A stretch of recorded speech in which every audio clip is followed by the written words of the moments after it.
kids need to remember what happened here, because when you don't know your history, a lot of things repeat themselves.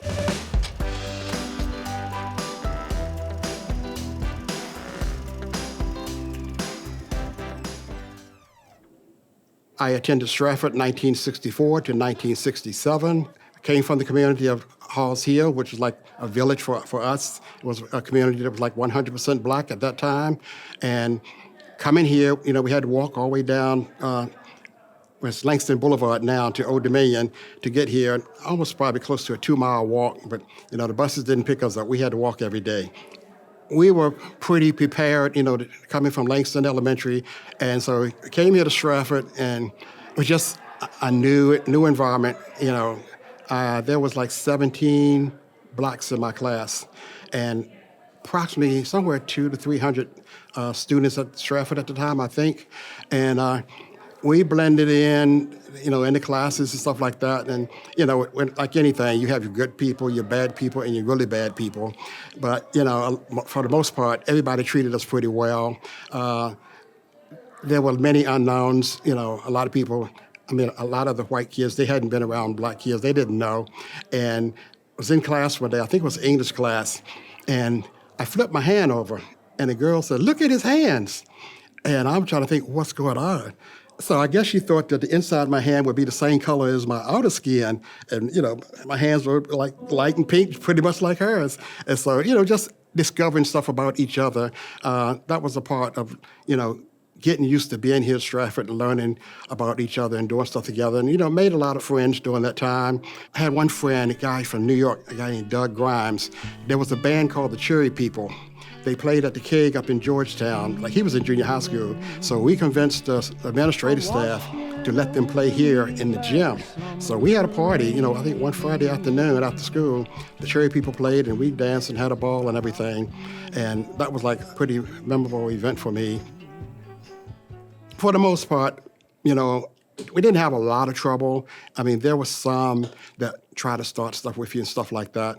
And of course, the famous tunnel over here, which is closed now, we went through that tunnel to get home, instead of crossing Old Dominion Drive. And so sometimes on the other side of the tunnel, it would be a group waiting for us, wanting to fight. So we always traveled in numbers because we knew something could happen anywhere. And, at least maybe probably once every 2 weeks, on the other side of the tunnel, we had to fight. We kind of got a reputation because we weren't playing with them either. But there was a group, they call them greasers. They had the hair slicked back like the Fonz. They wore leather coats and chains and engineer boots and everything. And I guess maybe their older siblings probably had motorcycles and everything. They had that look like they were tough. And a lot of them weren't, they just had the look. But, as time went on, we got along with them and everything. One guy named, I think it's Woody Prouty, he became, friends with all of us and everything. And another guy named Marty Story. Marty Story, we got so close with him that if we had a fight, he was on our side over there fighting, against the ones that, that were trying to give us the trouble and everything. And then, of course, we had to walk all the way back up Old Dominion and Lee Highway back home. And people closed their doors like we were going to rob them or something like that. And sometimes they wind the window down and they call us everything but our names. And we had the CVS, it was called People's Drugstore then. We would stop at there sometimes and get like a cherry smash.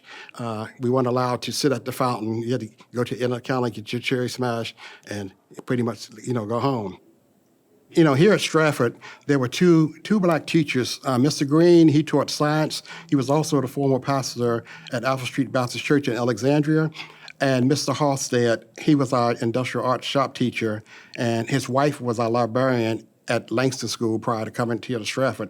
And he taught us woodwork, plastic, and metals.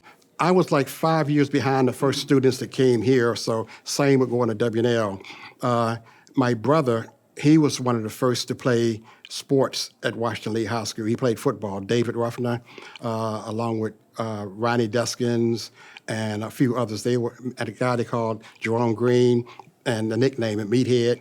All of them, they were the first to play football. I came into W&L in '67, and that merged the students from Stratford, Swanson, and I think some from South Arlington.